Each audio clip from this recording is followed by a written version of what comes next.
Hello friends, in today's video we will be looking at how to implement flip animation in Xamarin.Forms. And right here we have a prototype. You click on this item, it flips over to show the details of the item. If you click again, it flips back to the front page. And looking at our final results, as you see here, if you click on it, it flips. If you click on it, it flips back. Alright. If you would like to see how this is implemented, I will encourage you to watch this video to the end, as I'll be showing you some tricks. If this is your first time here on this channel, we are committed to show you how to design good looking mobile applications, and we also discuss strategies to become a better mobile application developer. If that interests you, consider subscribing now by clicking on that subscribe button and click the notification icon so that you get notified anytime we upload contents like this. Alright, without wasting time, let's get started. So I have Visual Studio 2019 open here, and what I've done is to install one plugin, install the 𝐭𝐴𝐳𝐵𝐞 plugin, and also I've updated the Xamarin.Forms to the latest version 4.6. And another thing I've done is to add the assets that we're going to make use of into the drawables folder right here. Alright, so let's start and see how to design our page. So the first thing we want to do is to look at our prototype, and looking at this, we're going to make use of this view and this view. Alright, though I designed them as two separate pages, but they are going to be a single page at the end of the day. So this is the front view and this is the flipped view. Alright, so looking at this view, we have the top bar here, and we have this this portion right here. So we're going to have a grid that is divided into two rows. The first row is going to take this portion, and the second row is going to have a stack layout that contains this label and a carousel view. And we're going to set the data template of the carousel view. We're going to design it such that it's going to have this kind of view. Alright, so I'm going to remove this right here, because I'm not going to be needing it. The first thing I want to do is to set the background property of my page to something off-white, because it's not plain white, and the color is F6, F6, F6. And now let's have a grid here. So like I said, the grid is two rows. The first row is 100. We're making it a fixed height, and the second row takes the rest of the space. So in order to define the top part of our page, so let me do this and run this so that we can follow using Xamarin Auto Reload. Okay, so we can make use of Xamarin Auto Reload as we design. So you can see we have off-white page right here. Okay, so we have a grid, the parent grid that has two rows. We have this padding for it, so that we can have padding both left and right. Alright, so to define the top portion of our page, we need another grid, and this grid, inside this grid, we're going to make use of a frame, because we will need the shadow property. Of course, you can make use of the 𝐭𝐴𝐳𝐵𝐞 view right here, where I see that making use of a frame, it's quite simple. So we have this frame, and in this frame we set the as shadow property, we have a padding, we have a height for it. And in this frame, we're going to have a grid. So the frame is just if I save this now, let's see what we have. So you can see we have the frame already setting up. So inside this frame, and we have a shadow for it. Inside this frame, I'm going to have a grid, and this grid will contain two image buttons. So the first image button will hold the menu icon. So I have the first image button right here. I set the horizontal option to start, so I can start. Let's save it and see. So you can see we have this, We have the background property to transparent because by default there is a gray light background for your image button. All right, and the next thing that I want to do is to add another image button, and this image button is going to be at the far right. So you can see the horizontal option is N, and the source is search. Let's save. All right, so we have that set up. All right, so the next thing is in our second row, we're going to start with a scroll view, and I'm using a scroll view because if on a smaller screen I want this to be scrollable, the other part here to be scrollable in case we have a smaller screen, so we have to take care of that. So I have a scroll view, and this scroll view is going to be in the second row, so we have to set the row and horizontal and vertical options. So right inside this scroll view, what I want to do is to have a stack layout. The stack layout is going to contain the title that says where do you want to go. But let me give this stack layout some properties here. I want to give it the height of 400. I want to restrict the height. I don't want to be more than 400, and spacing between items to be 20. All right, so the first thing is our label that is saying where do you want to go, and we have make it bold and black color. So let's save this and see what we have on the screen. All right, you can see where do you want to go. All right, and the next thing inside this stack layout is our carousel view. All right, so right from here, if I save this, nothing's going to show on a carousel view because I'm here to bind to it. Okay, so before we can see any view here, it has to be after we have finished. We are already binding data to it. So I'm going to expand this so that I can have more screen to work with. Okay, we'll come back to the view later. So right, our carousel view, we want to bind the item source to a property called places. That's going to show us the list of places where you can go. This is coming from our code. And also set let's have the items template here.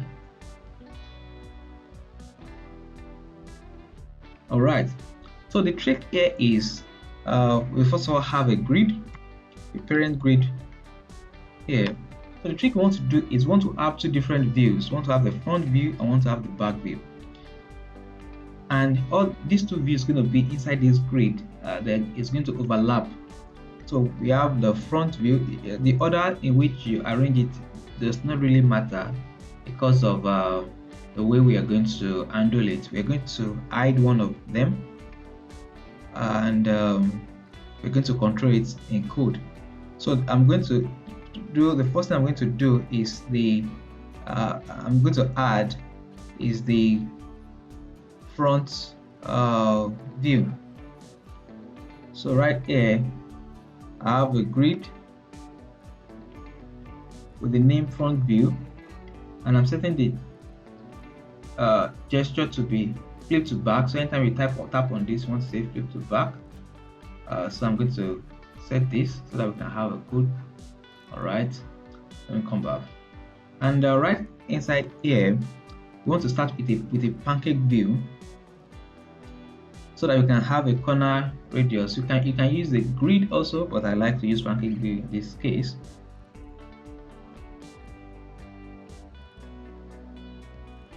So we have a pancake view, and inside this pancake view we're going to have a parent grid that will contain all the content, and I'm using a parent grid because you can only set the content of the pancake view once. Let me resolve this namespace so I can bring in the namespace. Okay, So right inside this grid, the first thing we will need is the image. So we have an image, by assigning the source to image. This is coming from our code, and also we're now going to have another pancake view, and we're making use of pancake view for the overlay. Let me show you in our prototype here. So if you look right here inside this design, we have this overlay. This overlay is from black to transparent. So we make use of our pancake view to do that design. So we want to use a pancake view, and we're going to make use of gradients. If you want to see how to use gradients, I explained it in one of my videos. You can see the link in the card shown above. Okay, so I have a pancake view right inside here, and I set the background gradient stops to black, from black to transparent. And what I've also done is to set the gradient angle to 180. All right, so there we have that. And inside our pancake view, we're going to have three controls. We're going to have a label. We'll have two labels and a button, just like we have in our design. Two labels and one button. Okay, so that goes right inside the pancake view here, and I'm going to put it in a stack layout. So we have a stack layout. Use this. So we have a stack layout. We have a label for the name, label for the caption, and the button. You can make use of a pancake view to also create your button, but in this case, I just want to make use of a button because you can use that and have the corner radius of 17.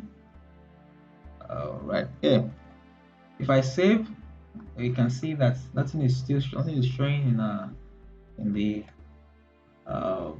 view yet. So that is until we bind content to it. So the next thing I want to do is to design the back view. So now the back view also starts with a grid. So don't forget I said that the grid is going to be in the same parent grid. So we are not dividing this grid into any column or any row. We just want to make them to be on top of one another. So we're starting with a grid, and I'm just going to end this here. Okay, so and the name is back view, and inside this view we want to make use of a pancake view also, so that because if you look at here, we are making use of a pancake view to start with. So we want to make use of a pancake view because right here you can see that we also start with the pancake view. Okay, and we have the same property for it. All right, so right inside this pancake view, I'm going to have a grid that contains some controls. So let's see what we have. So for our back view, the first thing we have is we have a grid and we have an image. This image is set to, we are binding it to the same image that is coming here. Like this, let's see, this is our front view now. I've expanded the front view. So this same image, we want to bind it to this same image control. But the trick that I want to do is we are rotating this image on the y-axis at 180. So if you look at our design, let me show you what we have. The back view here, the back view here is showing our image in a flipped view. So that it's going to show the effect as if the image is flipped. Like yes, you are checking and seeing the back of the image. All right. So that's why we have to do this rotation, and we have a box view that is having as an overlay. Color is white and the opacity is 0.9. That's 90%. So that is this view that is showing right here. It's creating this overlay effect. All right, and also we now have a stack layout that contains the name, the description, and the button saying explore, just like we have it. So the name, description, a button that says explore. So that is the back view. And also let's undo the tapped gesture for this. Let's say go to definition so that it can generate the code for us. All right, so now that we are here in this code, because that's all about our view. Now that we are in the code, I want to set some things. If I save this, you can see we still don't have anything on our view yet. So let's continue. I'll have to stop this because I'm writing code, and for changes in code, it does not perform auto reload. All right, so the first thing I need is a class that's going to hold our place object. So this class I name it place, and we have name, caption, description, and the image. So that's what we are going to be sending to our page. So it's going to be a collection of place, all places, just like we have here. Let me show you. So places in our carousel view. All right. So after doing that, we need to create a property. So the property is going to call places, and it's observable collection of place. So as you can see here, place, and this is what we are binding to the page. So now, how do we get value to our places? Let's create a method called getPlaces, and what this is just going to do, I'm going to bring it right down at the last part here. What it's going to do is it's going to emulate some places for us. So we have 3 different places with information right here. So that is just what we have, the description and all. And in the constructor, we're going to set the places to get those places. So this is going to return an observable collection of place, and after that we're going to say set the binding context to itself so that it can bind this to the view. All right, so the last thing we want to do, the 2 set of things I want to do is to flip to back and flip to front. All right, so how do you do flip animation? So what I'm going to do is I'm going to create a method right here. So where the trick began. So let's say private.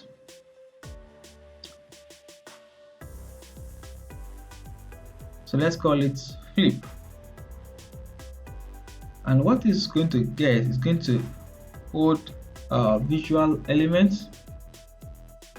So we're going to say from. So this is the we want to flip from another visual element. I want to flip to. All right. So the next thing we're going to do is to first of all flip the from. We flip it to 90 degrees.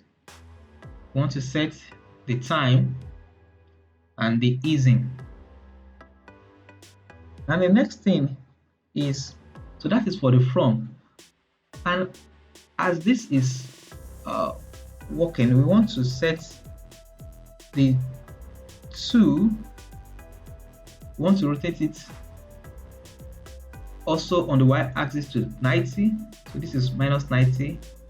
We want to flip this one to 90.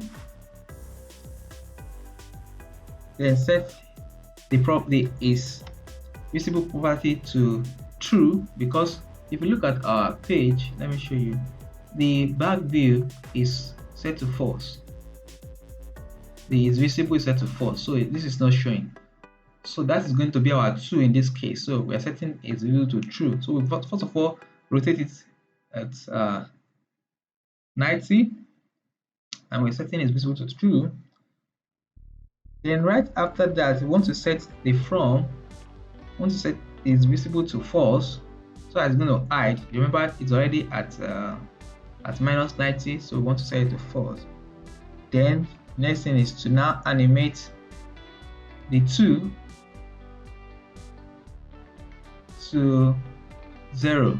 So this will flip from 90 to 0, back to 0.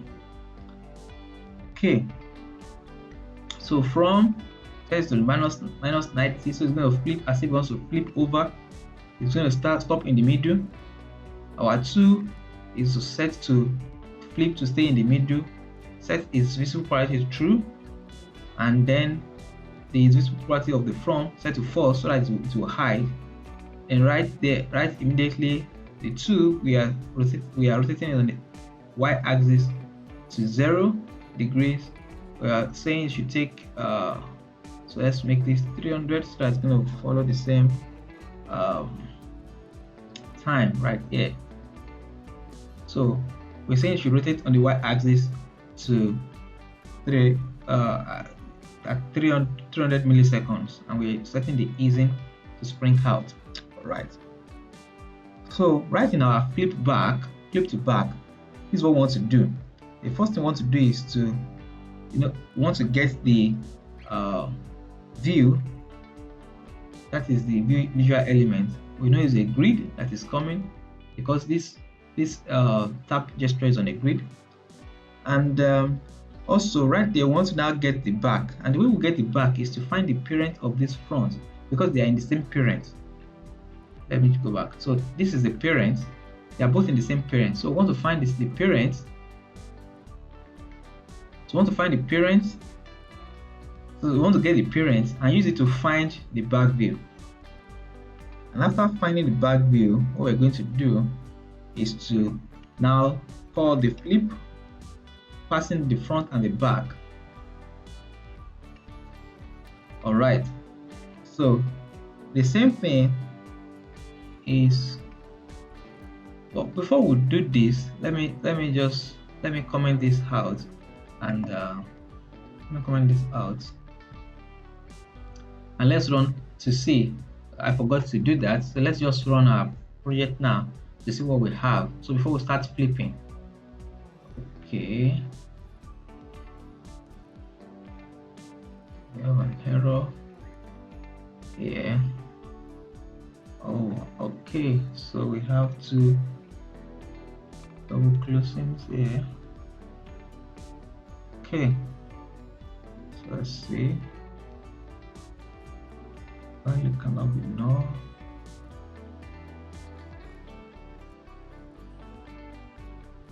Let's try again. Okay, so checking our prototype, checking our design. Okay, so as you can see, now this is our design. But if you click on this, nothing is happening. I'm currently clicking, nothing is happening. Okay, so let's start to do our flipping. All right, so we have our flip to back right here, and the flip to front follows the same pattern. We're going to have the back as a grid. Use the back to find the parent, to get the parent, and use it to find the front view, then flip. All right, so let's run this now and see what we have. All right, so let's tap and see, flip to the back, tap again, flip to the front, flip to the back, flip to the front. All right, so many people have been saying that I deserve a cup of coffee. So if you want to buy me a cup of coffee, you can go check the link in the description below, click on that link, and text to a page, fill in the details so that I will know who is sending me something, so I can send a thank you note. And right where it's saying you should describe your payment, you can just put a cup of coffee, and this will redirect you to the PayPal page where you can send the money. I appreciate you guys. Thank you for your support. And there we have it. That is how you do flip animation in Xamarin.Forms. So before you go, I want you to check these other videos. I'm very sure they're going to be helpful to you. All right, thank you very much, and I will see you in the next video.